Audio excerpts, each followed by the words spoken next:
बिस्मिल्लाहिर्रहमानिर्रहीम। अस्सलाम वालेकुम। टारगेट 7 के साथ मैं हूं एतजाज़ नकी और मेरे साथ मौजूद हैं सजाद तरीन साहब। नाज़रीन, जिक्र करेंगे आज वफाकी काबीना का इजलास हुआ और उसमें कुछ अहम फैसले किए गए। एक तो हफ्ते में 2 छुट्टियों का जो मामला था, यानी हफ्ते के रोज़ की छुट्टी, वो बहाल कर दी गई है। और इसके साथ साथ ये भी ज़ेर गौर आया कि बिजली की लोड शेडिंग के बायस जो मार्केट्स हैं वो शाम 7 बजे जो है वो बंद कर दी जाए, लेकिन इस पर ताहाल फैसला नहीं हो सका। इस पर भी बात करेंगे। और बिजली के शॉर्टफॉल के हवाले से जो सूरत हाल बताई जा रही है और उसमें 15 जून की तारीख दी जा रही है कि 15 जून तक जो है वो सूरत हाल अब की निस्बत जो है वो कुछ बेहतर हो जाएगी। और कुछ दीगर मनसूबाजात का भी जिक्र किया गया, तो इस पर बात करेंगे। इसके साथ साथ हम बात करेंगे कि किफ़ायत शारी की पॉलिसी के हवाले से वज़ीर आज़म पाकिस्तान ने कहा है, और उसमें पहले ज़ाहिर है वज़ीर आला सिंध ने एक एक्शन लिया था और 40% कटौती जो है वो अपने अफसरान और जो अरकान हैं उनकी जो अलाउंसेस हैं और मुख्तलिफ मराहत हैं उसमें उन्होंने कटौती का हुक्म दिया था। और इसी नौयत की कटौती के हवाले से वफाक में भी जो है वो कुछ इकदाम होने जा रहे हैं और कुछ बरात जो हैं वो वापस ली जा रही हैं, तो इस पर भी बात करेंगे। और इसके साथ साथ आज इमरान खान साहब ने गुफ्तगू की है, मौजूदा हुकूमत पर तनकीद की है।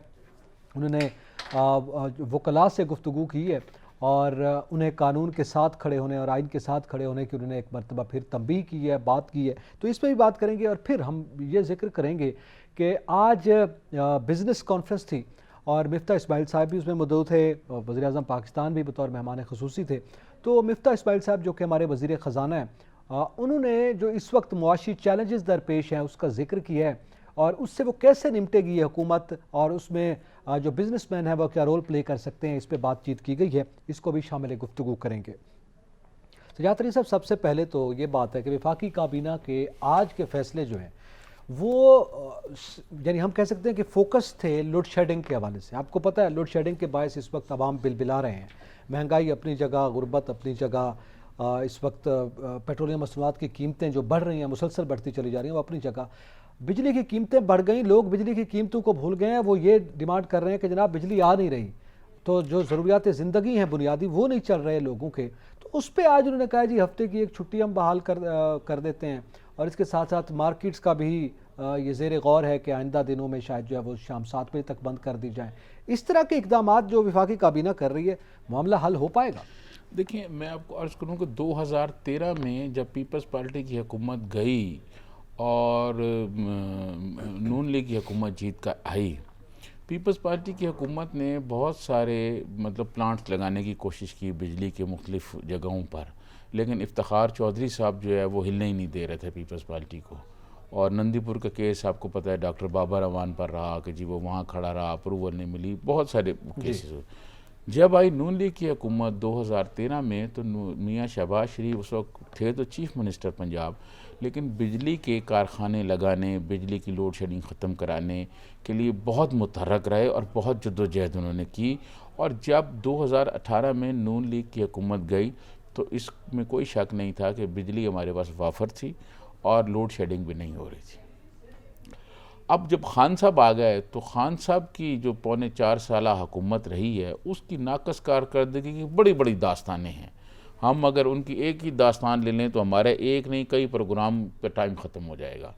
उन्होंने एनर्जी के शोबे में, तवानाई के शोबे में कोई कारकर्दगी नहीं दिखाई। बुनियादी वजह क्या थी कि उनके पास जो मेन वज़रा थे अपने नहीं थे। अच्छा। वो वज़ीर ख़ज़ाना पीपल्स पार्टी वाले हफीज़ शेख थे, तरीन साहब थे, वो तरीन साहब आखिरी टाइम पर आए। बाकी जो लोग थे उनके पास कोई विज़न नहीं था, कोई मनसूबा बंदी नहीं थी, जिसकी वजह से मुल्क आज शदीद बहरान का शिकार है। अब ये लोग जब आए हैं तो इनसे बहुत तवक्को थी, बहुत उम्मीद की जा रही थी कि ये लोग मिलकर जो तवानाई का बहरान है, जो बिजली का बहरान है, इसको इस पर कंट्रोल करेंगे और इसको कम करेंगे। लेकिन अभी तक इनकी तकरीबन कोई मेरे ख़्याल में इनको कोई 2-3 महीने हो गए हैं, अभी तक कोई उस तरह परफॉर्मेंस हो नहीं पा रही। प्राइम मिनिस्टर मियाँ शहबाज शरीफ लगे हुए हैं, लेकिन अब ये ज़ाहिर है ये 1-2 दिन का काम नहीं है, ये बहुत मुश्किल काम है और इसके लिए आगे जो मामलात हैं वो बढ़ेंगे, टाइम चलेगा तो उम्मीद की जा सकती है कि आने वाले दिनों में बिजली की लोड शेडिंग में कमी होगी। लेकिन इस वक्त जो सूरत हाल है कि शदीद गर्मी है और टेम्परेचर अगर 40 है तो उसकी फीलिंग 50 हो रही है लोगों को। और पूरा जुनूबी पंजाब जो है वहाँ आपको पता है, आपका मेरा ताल्लुक जुनूबी पंजाब से, वहाँ बहुत ज़्यादा शदीद गर्मी है और वहाँ से लोग, आपको भी यकीनन, आप मुझे प्रोग्राम से पहले मैसेज दिखा रहे थे, मुझे भी मैसेज आ रहे हैं, टेलीफोन आ रहे हैं कि वहाँ पर बहुत बड़े जो है ना वक्फे की लोड शेडिंग हो रही है और बहुत वक्फे पे जो है ना वो 6 घंटे 8 घंटे 10 घंटे, कहीं ऐसे इलाके हैं जहाँ 15-16 घंटे की लोड शेडिंग हो रही है और कहीं बिजली आती 3-4 घंटे के लिए है। ये जनूबी पंजाब के बहुत सारे इलाकों से लोगों ने ये शिकायत बाकायदा की हैं। तो मैं समझता हूँ कि इस पर अब बहुत जिम्मेदारी है वज़ीर आज़म शहबाज शरीफ साहब की। ये उनका एक टेस्ट केस है अब कि वो इस बहरान में, देखें ये 2 महीने जो हैं जून और जुलाई, ये बहुत शदीद गर्मी होती है जनूबी पंजाब में भी है, अब तो इस्लामाबाद में भी आपको पता है बड़ी इस्लामाबाद में, उसके गिरदोनवा के इलाकों में भी, बलूचिस्तान में बहुत गर्मी है, सिंध के अंदरूनी इलाकों में बहुत गर्मी है। तो ये अब इनका टेस्ट केस है कि ये देखें जुलाई के बाद अगस्त में कुछ रातें जो हैं वो 15 के बाद जो है तकरीबन कुछ बेहतर होना शुरू हो जाती हैं, मौसम कदरे बेहतर हो जाता है, लेकिन अभी तक काफ़ी वहाँ है। इस तमाम प्रेशर में, इस तमाम सूरत हाल में मैं समझता हूँ मियाँ शहबाज शरीफ को जंगी बुनियादों पर वो काम कर रहे हैं, मियाँ साहब काम कर रहे हैं जंगी बुनियादों पर, लेकिन उनके रिजल्ट आने में टाइम लगेगा। मुझे अब सजाद तरीन साहब ये फरमाइए कि ये जो जंगी बुनियादों पर काम हो रहा है, ज़ाहिर है जंगी बुनियादों पर उन्हें करना था, उन्होंने ये जंग खुद अपने ऊपर मुसल्लत की है, ठीक है, वो आईनी तरीके से आए हैं, तरीके एतमाद लेकर आए हैं, मगर जो मुआशी सूरत हाल है, लोड शेडिंग है, ये उन्होंने जंग खुद पे मुसल्लत की है। अब ज़ाहिर है उस जंग को जब खुद पे मुसल्लत किया जाता है तो पहले से उसकी हिकमत अमली भी होती है। अभी तक तो कोई ऐसी हिकमत अमली सामने नहीं है। बात की जाए PTI की बैड परफॉर्मेंस की और उसके नताइज की कि वो सामने आ रहे हैं, तो उस बैड परफॉर्मेंस वाली गवर्नमेंट के दौर में तो बहरहाल बिजली की लोड शेडिंग नहीं हुई। गुज़िश्ता साल भी गर्मियाँ थी, इतनी ही शदीद गर्मी पड़ी मगर लोड शेडिंग नहीं हुई। उन्होंने मैनेज कर लिया। उनके जो साबिक वज़ीर तवानाई हमाद अजहर साहब, उन्होंने गुफ्तगू करते हुए गुज़िश्ता दिनों में एक निजी TV चैनल से उन्होंने कहा कि जनाब हमने तो मैनेज किया, और उन्होंने बताया किस तरह से मैनेज किया। इनसे क्यों नहीं हो पा रहा? ये जो इतने बड़े अफलातून इनके साथ मौजूद हैं, मिफ्ता इस्माइल साहब हैं, दीगर अबू खुरम दस्तगीर साहब जो हैं वो तो पहले ही हाथ खड़े कर चुके हैं, क्या वजह है? कोई हिकमत अमली ही नहीं थी। देखिए मैं आपको अर्ज़ करूँ कि जो हुकूमत में आने वाली बात थी ना, वो आखिरी टाइम तक ज़रा बड़ी उनमें मुख्तलिफ राय पाई जा रही थी। ख़ुद मुस्लिम लीग नून के अंदर के दो राय थी कि हमें नहीं आना चाहिए। आपको याद होगा इक़्तिदार में आने के बाद भी मरीम नवाज़ ने कहा था कि हमें खान साहब को टोकरा सर पे नहीं उठाना चाहिए और इलेक्शन में जाना चाहिए। बाद में उनको ख्याल आया। जी।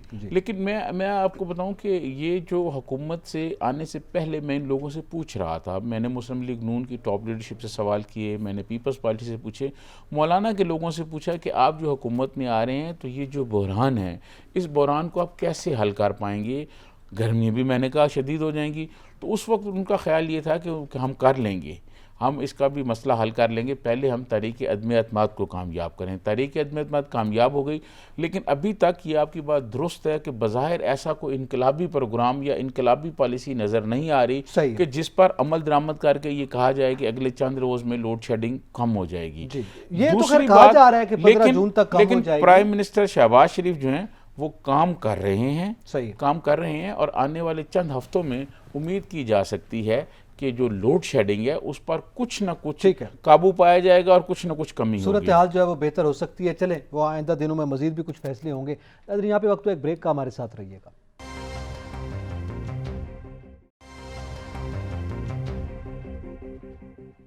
वेलकम बैक नाजरीन। हम जिक्र कर रहे हैं कि वफाकी काबीना ने कुछ अहम फैसले किए हैं, कुछ अहम फैसले आने वाले दिनों में सामने आने वाले हैं, और लोड शेडिंग, बिजली और उसकी कीमतों के हवाले से। दूसरा मामला जो है वो महंगाई का है, और उसमें पेट्रोलियम मसनूआत की बढ़ती हुई कीमतें सबके सामने हैं। तो उस पर वज़ीर आज़म साहब ये फरमाते हैं कि हमें किफ़ायत शारी की पॉलिसी अपनाना होगी, और किफ़ायत शारी का आगाज़ उन्होंने वफाकी हुकूमत से किया है। वैसे इससे पहले वज़ीर आला सिंध भी कर चुके हैं। इस पर हम बात करते हैं। ये किफ़ायत शारी का जो आगाज़ तरीन साहब किया गया है, इसमें उन्होंने कहा कि जो अफसरान हैं उनको जो पेट्रोल मिलता है, मुफ्त का पेट्रोल, और वो बिल्कुल बंद। गाड़ियों के हवाले से जो अल्ले तल्ले हैं वो बिल्कुल बंद कर दिए गए हैं। इससे पहले 40% कटौती जो है वो वज़ीर आला सिंध भी कर चुके हैं। तो ये किफ़ायत शारी जो है वो किस हद तक हमारे ख़जाने को फ़ायदा देगी? मैं समझता हूँ कि इस पर अमल दरामद की ज़रूरत है। फ़ायदा बहुत होगा, लेकिन इस पर अमल दरामद तो ब्यूरोक्रेसी ने कराना है। आप ये देखें, हालत ये है कि ग्रेड 20 का जो अफसर है उसको 60,000 रुपये मिलते हैं पेट्रोल के माहाना। जी। ठीक है। प्लस उसको गाड़ियाँ भी उन्होंने सरकारियाँ दबाई हुई हैं, जबकि रूल्स ये हैं कि आपको अगर पेट्रोल के पैसे मिलते हैं तो गाड़ियाँ अपनी यूज़ करें। एक एक अफसर ने 4-4 गाड़ियाँ दबाई हुई हैं और वो चला रहे हैं। 2 गाड़ी उन्होंने अपने ज़ेरे इस्तेमाल रखी हैं, 2 घर में रखी हुई हैं, जो बच्चों के लिए और उनके बाकी चाहने वालों के लिए हैं। सही। अच्छा, इसी तरह ग्रेड 21 के जो अफसरान हैं उनको 75,000 रुपये 75,000 रुपये मिलते हैं। और आप यकीन करें, प्राइम मिनिस्टर इमरान खान इस पर इंक्वायरी करा लें, प्राइम मिनिस्टर शहबाज शरीफ साहब, वो तो साबिक हो गए ना जी, वो साबिक हो तो गए, शहबाज शरीफ साहब इस पर इंक्वायरी करा लें। ये जितने 20, 21 और 22 के अफसरान हैं, इनके पास 4-4, 5-5 गाड़ी हैं। ठीक है। इसी तरह ग्रेड 22 के जो अफसरान हैं उनको 90,000 रुपये मिलता है जी, महाना। सिर्फ पेट्रोल की गाड़ी अलग है, गाड़ी तो अलग है सर, सरकारी गाड़ी उन्होंने दबाई हुई हैं। फिर इसके मुख्तलिफ महकमे होते हैं, जो वजारतें हैं, उनके मुख्तलिफ ज़ैली इदारे होते हैं। उन ज़ैली इदारों की जो गाड़ी हैं वो सेक्रेटरी साहब मंगाए हुए होते हैं। और किसी दिन हम इस पर प्रोग्राम करेंगे, मैं आपको बताऊंगा कि पोली क्लिनिक के जो ट्रांसपोर्ट का शोबा है, अस्पताल है ना जी, वो तो पोली क्लिनिक के ट्रांसपोर्ट के शोबे में पेट्रोल कितना चोरी होता है, पोली क्लिनिक के अस्पताल के जो एम्बुलेंसेज हैं उनमें मीटर किस तरह लगे हुए, गाड़ी खड़ी हुई है, मीटर चल रहे हैं, सही सिस्टम लगवाए हुए हैं उन्होंने, पेट्रोल निकाल के चोरी हो रहा है। इस पर हम आइंदा प्रोग्राम करेंगे कि पोली क्लिनिक में करप्शन कितना हो रही है, ट्रांसपोर्ट के शोबे में कितनी करप्शन हो रही है, और एक जाहिद नाम का एक डिस्पेंसर है, उसको किस तरह सर पे उठा के इंतज़ामिया ला रही है। क्योंकि डॉक्टर शाहिद हनीफ साहब तो रिटायर होकर चले गए हैं और AGPR से उन्होंने बहुत सारे जो बिल थे वो रिजेक्ट हो गए हैं, क्योंकि उनका अपना नोटिफिकेशन नहीं हुआ था 3 माह के बाद। पे आपने PhD कर ली है? नहीं सर, ये हर जगह पे ही ऐसी है। मैं आपको तमाम इदारों में वैसे ही है। ये तो लोग आके हमें बताते हैं, ये हर जगह पे ही ऐसी है। ये तो मैं आपको एक मिसाल बता रहा हूँ कि पोली क्लिनिक तो एक हॉस्पिटल छोटा सा इशू बिल्कुल सही है, तो बाकी इदारों में क्या होगी।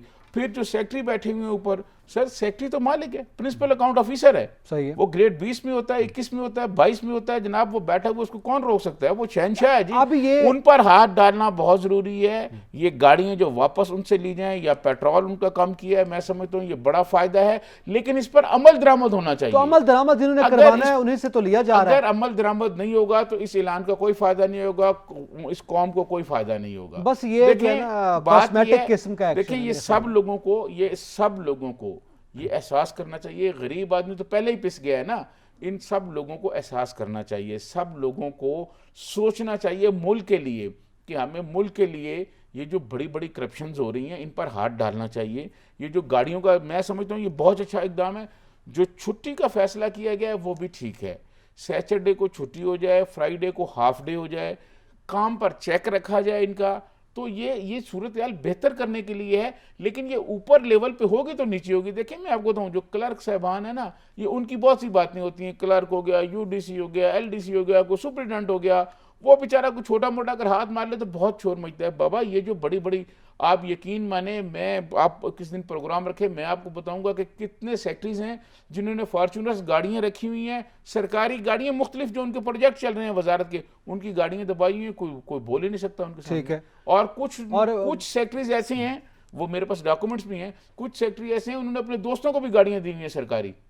और डिपार्टमेंट वाइज जो है, एक एक डिपार्टमेंट का मैं आपको बताऊंगा, इस तरह सारे डिपार्टमेंट्स को चेक करना चाहिए जो वजारतों के मुतल्लिका हैं। अब मुझे ये बताएं ज़ियातरीन साहब, ये सवाल बड़ा ये है कि वज़ीर आज़म साहब ने ये ऐलान कर दिया कि चलें वो पेट्रोल पे कट जो है ना, वो तो आपका फाइनेंस डिवीजन से आएगा और वो कट जितना पेट्रोल मिल रहा था वो नहीं दिया जाएगा और वो ख़जाने में चला जाएगा, वहाँ तक तो ठीक है। ये गाड़ियाँ वापस लेना और बाकी ये अमल दरामद करवाना, ये आपके ख़िलाफ़ कोई एक्शन हो, आपकी मराहत वापस ली जा रहे हो, आप खुद अपने ऊपर अमल दरामद करवाएंगे? देखिए, मैं आपको, ये आपने बहुत अच्छा सवाल किया, यकीनन बहुत मुश्किल काम है, लेकिन ये करना पड़ेगा, इस पर अमल दरामद कराना पड़ेगा। जो मुल्क की मौजूदा सूरत हाल है, मैं समझता हूँ इस पर कैबिनेट डिवीजन है ना जी, कैबिनेट डिवीजन के पास लिस्ट होती है कि किस किस की गाड़ियाँ किस किस के पास हैं। ठीक है। तो कैबिनेट डिवीजन बिल्कुल इनसे गाड़ियाँ वापस लेगी।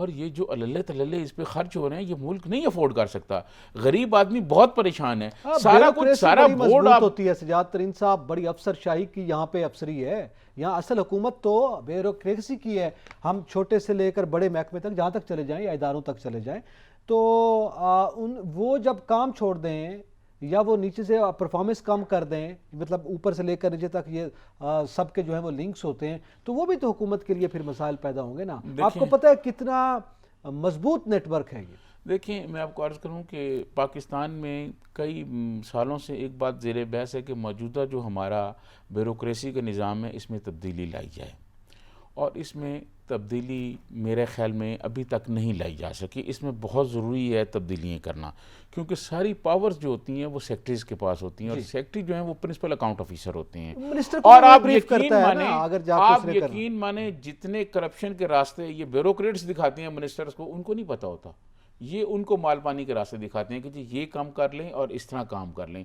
ये ब्यूरोक्रेसी पे आपको चेक ज़रूर रखना होगा। सही है। आपने ये देखना होगा कि किसके पास कितनी गाड़ियाँ हैं, पेट्रोल के पैसे कौन ले रहा है। ये चीज़ें डिसिप्लिन होनी चाहिए ना जी, एक ज़ाब्ते में आनी चाहिए। ये गरीब मुल्क है, यहाँ के गरीब आदमी को अस्पताल में दवाइयाँ नहीं मिल रही, गरीब आदमी को साफ़ पानी नहीं मिल रहा, गरीब आदमी को आटा नहीं मिल रहा, उसके लिए घी चीनी महंगी हो गई है। ये जनाब बैठे हुए अपने एयर कंडीशन कमरों में बैठे हुए ब्यूरोक्रेट्स ना कुछ करते हैं, ना कुछ पता लगा, 4-4 गाड़ियाँ नहीं रखी हुई हैं। तो इस फैसले से मैं समझता हूँ उम्मीद की जा सकती है कि मुल्क और कौम को फायदा होगा। और ये अगर इस पर अमल दरामद पूरी तरह हो गया, अगर अमल दरामद ना हुआ तो फिर ये वैसा ही फैसला है जैसे पहले दिन वज़ीर आज़म साहब ने कह दिया था कि जनाब तनख्वाहें वो बढ़ा रहे हैं, फिर वो वापस लेना पड़ा, हफ्ते की छुट्टी भी अब वापस आ गई है। तो फिर इस नौयत के फैसले जज्बाती नहीं होने चाहिए, मुस्तकिल नौयत का उसका कोई प्लान होना चाहिए। इसमें मज़ीद भी बात करते हैं, इमरान खान साहब ने भी कुछ बातें की हैं और फिर मिफ्ताह इस्माइल साहब भी कुछ नवीद दे रहे हैं, उसका जिक्र करेंगे। एक ब्रेक के बाद हमारे साथ रहिएगा।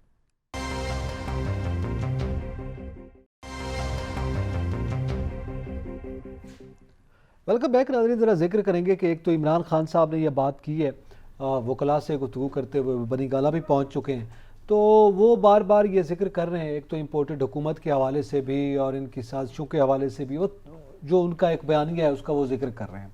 लेकिन इसके साथ साथ उन्होंने कहा आप हमें जेलों में डालें, आप हमारे साथ जो करना है कर लें राना सनाउल्लाह साहब, मगर ये तहरीक अब रुकने वाली नहीं है। सजाद तरीन साहब, कौन सी तहरीक जी? आप मुझे बताएं कि जिस दिन से खान साहब का धरना नाकाम हुआ है, तहरीक इंसाफ सर मैं तहरीक इंसाफ, वो कहते हैं तहरीक रुकेगी नहीं, कौन सी है? देखिए, मैं आपको बताऊं, पाकिस्तान में मज़ाहमत की सियासत करना बड़ा मुश्किल काम है। और आज आप इस बात का क्रेडिट मरीम नवाज़ साहबा को दें। अगर मरीम नवाज़ साहबा ना होती और उनका बयानिया ना होता तो मुस्लिम लीग भी शायद बिखर चुकी होती। तो उसके लिए खान साहब जब आए थे यहाँ और कह रहे थे मैं 20 लाख लोग लाऊंगा, वो 20,000 लोग भी जमा ना हो सके, और उनका पूरे का पूरा लॉन्ग मार्च और धरना नाकाम हुआ, जिसका उनको सियासी तौर पर बहुत नुकसान हुआ। और आपको पता है कि उन्होंने अपने जो तंजीम के अहदेदार हैं उनको तब्दील कर दिया। जनूबी पंजाब के खुसरू बख्तियार साहब, वो चेयरमैन इमरान खान जो हैं पार्टी के, वो यहाँ एहतजाजी मार्च कर रहे हैं और वो पता नहीं कहीं यूरोप में घूम रहे हैं। ठीक है, खुसरू बख्तियार साहब। फिर उनकी जो परफॉर्मेंस थी, शफकत महमूद साहब की, वो पंजाब के प्रेसिडेंट थे, लीडर तो डटा हुआ है ना, उन्होंने सबको हटा दिया है। वो चले जाएं, लीडर तो डटा हुआ है ना, लीडर बिल्कुल डटा हुआ है। इससे पहले भी बहुत सारे लीडर डटे रहे हैं, लेकिन जब तक आपके पास अवाम ना हो, देखें अवाम के लिए आपने कोई काम किया हो, 4.25 साल में कोई इनकलाबी पॉलिसियाँ खान साहब ने दी हों, तो फिर वो ये बात कहें। अब खान साहब जो हैं वो इसी तरह मुख्तलिफ सेमिनार से, मुख्तलिफ जलसों से, मुख्तलिफ जलूस जो रैलियों शैलियों से करते रहेंगे और जुलूस निकालते रहेंगे, जलसों से खिताब करते रहेंगे। खान साहब की जानिब से कोई बड़ी तारीख मेरा नहीं ख्याल शुरू हो सकती, और वो जो एक उन्होंने प्रेशर शुरू किया था वो उसकी गुब्बारे से हवा राना सनाउल्लाह खान ने निकाल दी है। तो ये कहना है कि अब आगे तारीख चलेगी, तारीख रहेगी, तकरीरें वो करते रहेंगे, चलती रहेगी, लेकिन अब जो कन्वेंशन से खिताब होते इस तरह की कोई सूरत हाल नहीं। ठीक है, अब ये तो हो गया ना खान साहब का हाल, लेकिन खान साहब को सिर्फ राना सनाउल्लाह नहीं है जो भूले हैं, जो हमेशा याद रखते हैं, मिफ्ताह इस्माइल साहब भी हैं जो नहीं भूले हैं। और मिफ्ताह इस्माइल साहब ने कहा कि हमें भी ये हालात विरसे में मिले हैं, पीटीआई की हुकूमत ने ये सब कर दिया, आईएमएफ के सामने हमारे हाथ बंधे हुए हैं, हमारे लिए मसला है जी ये मुश्किल फैसले करना। मेरा सवाल ये है, अगर आईएमएफ ने आपके हाथ बांध दिए हैं और ये मुश्किल फैसले, तो फिर मैंने लास्ट प्रोग्राम में लास्ट में भी ये कमेंट किया था, फिर आप क्या कर रहे हैं? आप हमारे वज़ीर ख़जाना लगाने की क्या ज़रूरत है? एक डमी सा बंदा बिठाएं और चलाए वो मईशत। आईएमएफ देखिए, मेरी बात सुने, बात यह है कि मिफ्ताह इस्माइल साहब जो हैं वो जो कह रहे हैं बात तो ठीक कर रहे हैं ना, कि जो खान साहब इस वक्त जो महंगाई है जो गुर्बत है, जो बेरोज़गारी है, जो मुआशी मसाइल हैं, ये खान साहब की पॉलिसियों का नतीजा है ना। खान साहब IMF से एक बहुत मुश्किल मुआहदा करके गए हैं। अब पता नहीं उस वक्त के उनके जो दोस्त थे, उनके जो साथी थे, उनके जो बाकी अजीज़ थे, वो क्या मतलब कर रहे थे, जो उनके सारे इर्द गिर्द लोग बैठे हुए थे, बड़े बड़े माहिरीन बैठे हुए थे, वो कौन सी पॉलिसियाँ बना रहे थे। जब IMF में गए, खान साहब ने पहले तो ये कहा था कि मैं खुदकशी कर लूँगा और मैं वहाँ नहीं जाऊँगा, ठीक है जी। वो उन्होंने वो तो नहीं किया जो कुछ उन्होंने कहा। IMF के पास एक बहुत मुश्किल मुआहदे में पाकिस्तान को वो जकड़ गए हैं। सजातरीन साहब देखें, IMF हमेशा ये कहता है कि हमारा जनाब लाइक ओवरऑल जो आपका खसारा है उसको ख़त्म करें, और हमारी जो सूद आपने वापस करना है उसको आप कैसे वापस करेंगे, आप अपना रेवेन्यू कैसे बढ़ाएंगे।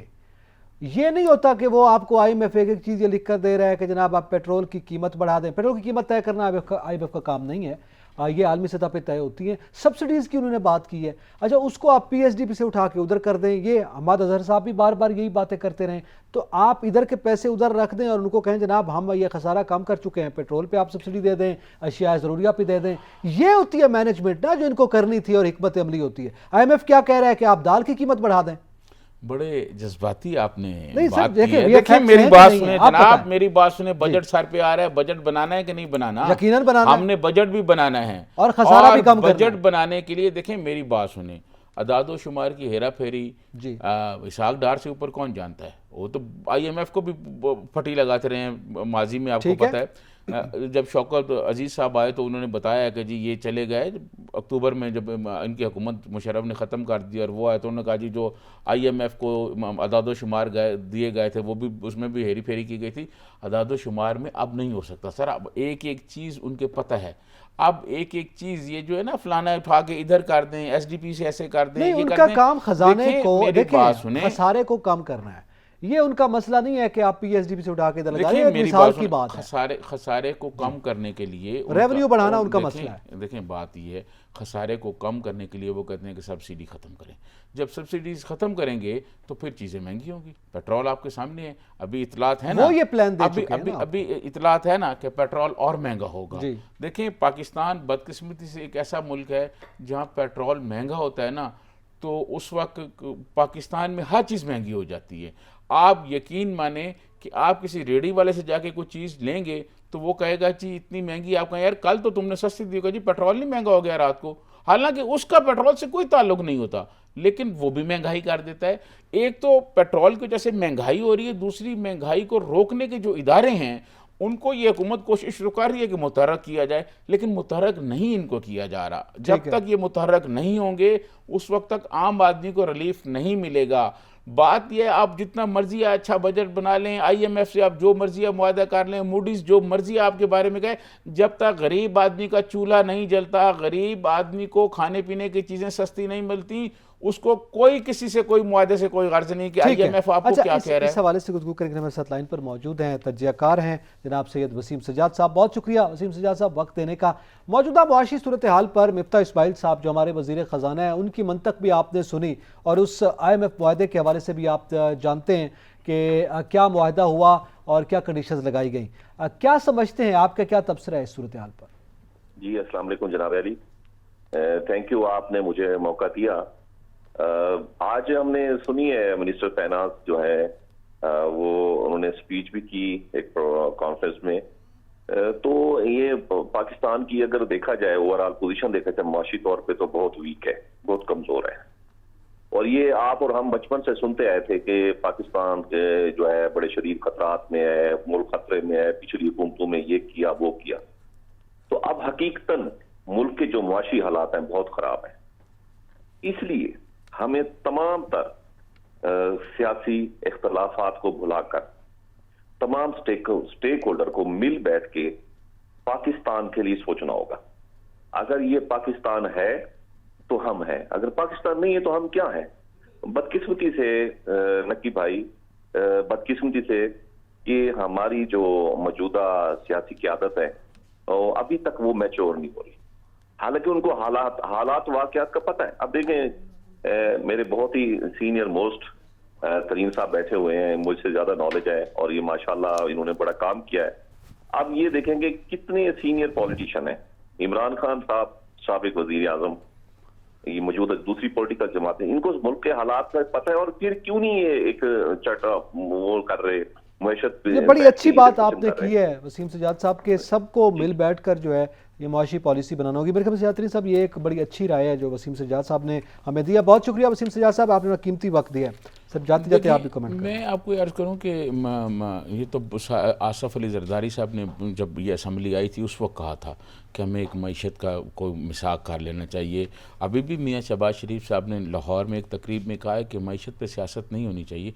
लेकिन चार्टर ऑफ इकोनॉमी की बात की थी शहबाज शरीफ साहब ने। जी मैं आपको अर्ज करूं कि सियासतदानों के दरमियान तलखी इतनी बढ़ चुकी है कि मुझे लगता नहीं कि ऐसा कोई मुआहदा हो सके, कोई मुआहदा हो सके इस नौयत का। चलें खैर, ये मुआहदा नया क्या होगा इस सूरत हाल पर तो आइंदा प्रोग्राम में हम बात करते रहेंगे। लेकिन मौजूदा सियासी सूरत हाल में यकीनी तौर पर प्रायोरिटीज़ जो हैं वो गरीब है और गुर्बत है, और उसको मेरे ख्याल में आइंदा बजट पे भी हुकूमत को देखना होगा। एतजाज़ नकीर से जाते हैं, को इजाज़त दीजिए। अल्लाह हाफ़िज़।